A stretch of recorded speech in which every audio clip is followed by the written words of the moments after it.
Hi, basketball people. This is Hood Basketball, where we document basketball activities across the various communities in Ghana. My name is Junior Anthony Azuga, and today it's an interview session with Mr. Richard Borsah. We are talking basketball and his recent appointment as the International Basketball University representative to Ghana. Welcome to Hood Basketball. Thank you for coming around. Oh, It's a sunny day, but I'm glad that you guys came around. Okay, so first off, we'd like to start with how you got into basketball. That's a long story, but basically, it was a it was a compulsory sports. When I was growing up, from school, St. John Bosco in Tema, it was a compulsory sport. We had PE teachers coming over to teach the game of basketball to us every year. So every year we had new teachers coming in. So it was for me, it was by force. You had to, do it at your PE sessions. That was the only thing we did: play basketball. Okay, and you've been in the basketball scene for quite a long while. You've played many teams. How do you see the basketball scene in Ghana? Um, over the years, I've played from primary through JSS to secondary school, and then tertiary, the university, and then professional, or I'll say amateur. So over the years, going through the mill, at a point in my basketball life, it was an apex where you think that basketball in Ghana was on the rise, but in recent times, it's a little bit different. But I think it's attributed to a lot of things. But for now, I'll just say that basketball is still rising in Ghana, but it will be better with time. Okay, when you started playing, let's say amateur or professionally, what are some of the teams you played for? Um, Amazingly, people don't know that I started playing basketball at CYO. At the amateur level, I started with CYO, St. Joseph's CYO, with Mr. Matthias, late Mr. Matthias. He was my first amateur coach, and then from there I played for Shepherds, Tema Shepherds, and then Ghana was the coach. He's still around, but not coaching. Shepherds does not exist now, but now I think it's now Tema Youth. So from Shepherds, I continued to Customs, Braves of Customs, and then that is where I've been all these years. So that's basically my basketball life. It's quite short. It's not a long one. And I know you've had some experience with coaching as well. Which team did you coach? With coaching, I'd say that I did a little bit of coaching with DC Dynamics. I was used to stay in Dansuma, so Farami would call me, once in a while to come and then, take the kids through some of the things. The kids now, they've grown to be men. We would go through some practices. And then in recent times, I've been, helping out with To Do Magic. And then, yeah, so basically that's how it's been. But for coaching, I've been learning as I play. So I do try to teach, up and coming guys, indirectly coaching them, but not necessarily, having a team to coach. So basically, that's it with coaching. And what would you say the challenge has been? Um, Coaching in Ghana is a little bit difficult because, first off, the equipment are not readily available, and so you have issues with trying to get your message across. And then apart from that, the caliber of players that we have, sometimes they grow to a certain age before they start to learn the fundamentals. So it becomes difficult to change to new things. So basically, those are the major challenges, and hopefully with time and with all the when logical changes coming up, people would get to understand that these are important aspects of being able to play the basketball to the level that you want to play. Okay. And growing up in the basketball scene, do you think the Ghana Basketball Society has made an impact in basketball for you? This one is a political question. I'll try to answer. Yes, it has. If you ask me, I'll tell you that it has in various ways. First off, if you say the community, that is quite big. So it starts from school way to jobs, like the services and all. So for me, I've had opportunity to play basketball from the school level way up to being employed as a customs officer. So it's a big deal for me when people talk about basketball in the community, because I understand the impact of the game and the changes that it can make in your life if you take it serious. So basically, that's it. As for the impact, yes, it's huge. Let's talk about basketball development in Ghana. Do you think we are doing well as a country in developing basketball talent?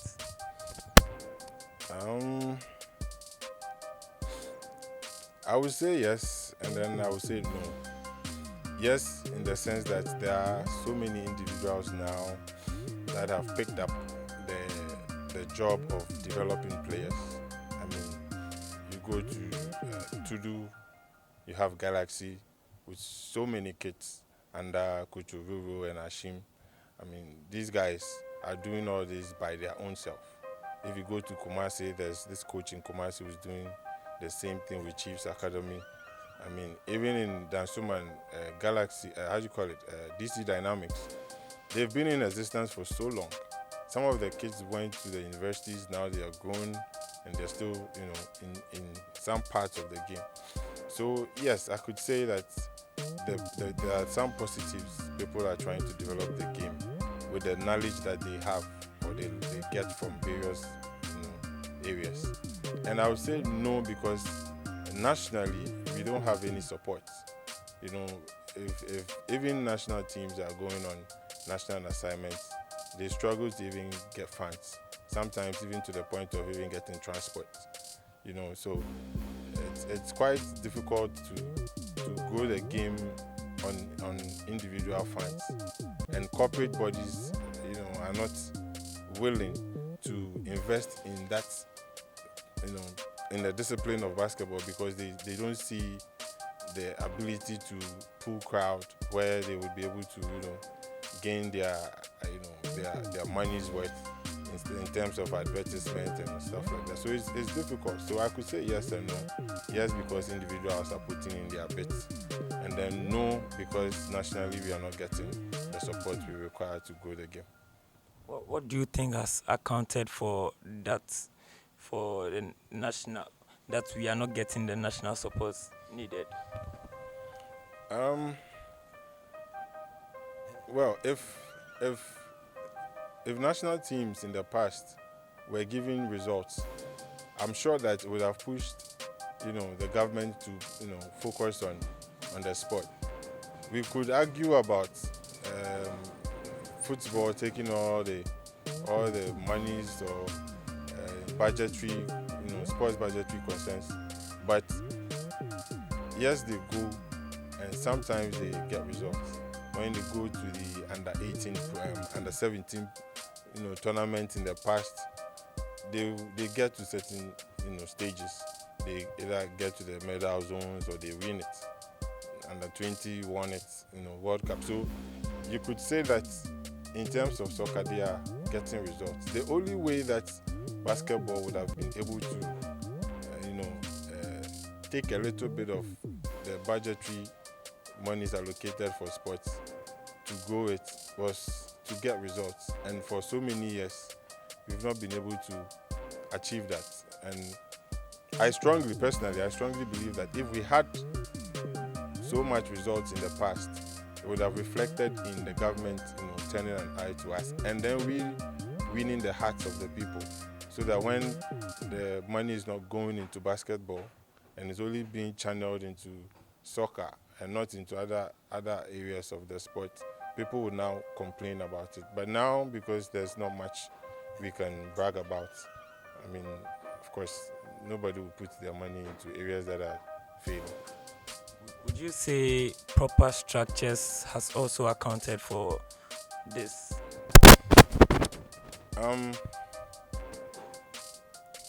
I don't think that people started being successful per infrastructure available. You can strive under trying, very trying conditions, and then prove a point that if I am able to get these structures, I will be able to perform much better than I am, even under these conditions. You get it? So if we don't have the structures and we still are able to give out some level of performance or productivity, then you would have, you have the chance to say that if you give me this, I'll be able to achieve that. You get it? So yes, you could say structures have played a part, but I think that it is much more than structures. If we are able to deal with the human structure, as in organizational structure of basketball in Ghana, then we'll be able to move further to say that we need these infrastructures to be able to achieve or attain certain heights. Now let's move into your appointments as a international basketball university representative to Ghana. How does it feel? Well, personally, when I received the email, I was surprised. I was quite shocked because having been through basketball for all these years, you know that someday you want to help in the sport, but to achieve such positions it was far-fetched. So yeah, I was quite ecstatic about being in such a position. So let's talk a little bit about the IBU. What do they do and what do they stand for? So IBU, it's in full, it's International Basketball University. So as university, we all understand what university is all about. It's an educational institution established in Lithuania, Kainos, and then it is a recognized university in Lithuania, concerned solely for basketball development in Lithuania. So its concerns has nothing to do with books, but it has everything to do with growing the game of basketball in various scientific methods. So basically, that's what IBU is all about. Teaching the game in the most modern form and the highest scientific way that you can imagine. Okay, so as a representative, what are you expected to do? So as a rep of IBU in Ghana and then the West African sub-region, I'm expected to be somebody to spread the word in terms of what IBU is about. West African region has a rich culture for basketball. When you go through the West Coast, you realize that in Nigeria, in Liberia, in Benin, even Burkina Faso, these were all powerhouses, and they still are powerhouses when they talk about basketball. But in the sub-region now has turned to be Nigeria and Ivory Coast. So obviously the game has not, grown the way we expected it to grow. Obviously, they will have their own reasons, like we also have over here why the game is not growing. But the whole idea of IBU is to make it possible for everybody that has interest in basketball, whether old or young, to understand the improvement that has come in the game, and then be able to learn and improve individually, and then in terms of team dynamics and coaching dynamics, be able to know what the scientific methods are, and be able to record all the various improvements individually, team-wise. I mean, like everything that has to do with scientific methods of developing the game. You get it? Yeah. So basically, IBU is just about everything basketball. Okay, so how would you say your appointment will benefit the people of Ghana? Well, for Ghana, um, there are a lot of coaches that are in existence now, and then we intend to unveil to them some of the new ways of coaching, the new ways of understanding how the game has grown, and how to adapt and be able to meet up with international standards when it comes to coaching. And then, apart from the coaches, of course, we're looking at getting players involved, because for every player's life, at a point somebody will want to be a coach. So if you start from when you are a player, you understand it more when you become a coach. In various dynamics. I mean, attitude wise. I mean, how to behave, how to act, how to relate with people. All of that stuff goes a long way to help you as a coach. So as you're playing and participating in courses of this nature, it would be able to build you up and prepare you in readiness for your future. So basically, Ghana is going to benefit from many different forms of training. We'll have clinics that would have coaches coming from big teams like Fenerbahce in the Euro League. I mean, we have the NBA vice president. All of these people are people that have impacted the game of basketball. And IBU is fortunate to have all these as part of their tutors and part of their board members. So it's very easy for us to be able to get all the big shots with so much knowledge in the game to come and feed us, so we understand what the game of basketball is able to do and the transformations that are going on internationally. Okay, so would you say this is the right time to call on government to support the sports? As for calling government to support the sport of basketball, I think it has been something that has been going on from the time I was a child. Because when I started playing basketball, and then when I was growing up, actually, but the government was so much into the game, because those PE teachers that were coming were appointed by the government at the time. So it was, I don't know about the financial aspect, but I know that in terms of educational wise, they were there. But in terms of coming to support the game, building infrastructure, all these things, I mean, yeah, we can't do anything without the government. Our economy is such that everything has to run through the government, because we have not been wired to be a full private enterprise by ourselves. So for us to be able to achieve certain feats, we need the support of the government to do certain things. Of course, private individuals can come up with ideas. They can come up with partners that would want to put up, these infrastructures. But because of issues of land and location and all that, you need government partnership to be able to provide these things to make it easier for them.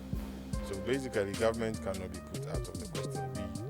We as a sport always need a government to come and help us. If the budgetary concerns for sports, and if I'm not wrong, probably 60 to 70% is channeled to soccer. If basketball is able to get even 5%, 5 to 10% of whatever is given to soccer, I'm sure that would equally do even much more better than soccer is doing. Okay, final words. My final words. I'm glad. I'm quite happy for my appointment as the regional director of sub-region, West African sub-region in Ghana. The whole idea of bringing IBU to Ghana is to help improve the game, help us to know the things that are hidden, and then know the level of impact that the game of basketball can do for a country. From what I've learned in Lithuania, I know that basketball is like a religion over there. If you want anything to be done well, it has to be through basketball, because the Lithuanian people understand only basketball. So it makes you know that if we are able to channel our energies, just a little bit of it, into the sport, it will grow so much. And IBU is just coming to play its part in training coaches for short courses, for diploma courses, for degree courses, even master's courses that basically look at basketball and then sports management as not just a playing thing, but as a career that somebody can pick it up and then make a lot of income from. So we're just coming to teach. It's a university, so we're teaching basketball with management, and then we intend to help in many other areas that will be readily available. The whole system will be channeled to suit our economical situation, and then to suit, in terms of infrastructure, what we have over here. So it's not going to be something out of space, but in the end of it, we expect that the impact will be huge. And then in the end, we intend to open up the international doors of IBU to the participants, so they get to have a real feel of how it is to really be a basketball player at the highest level. Thank you very much. You're welcome. There you have it, a great conversation with the man, Mr. Richard Borsah. He has spoken a lot about IBU and basketball scene in Ghana. So just stay tuned to Hood Basketball for more interactions.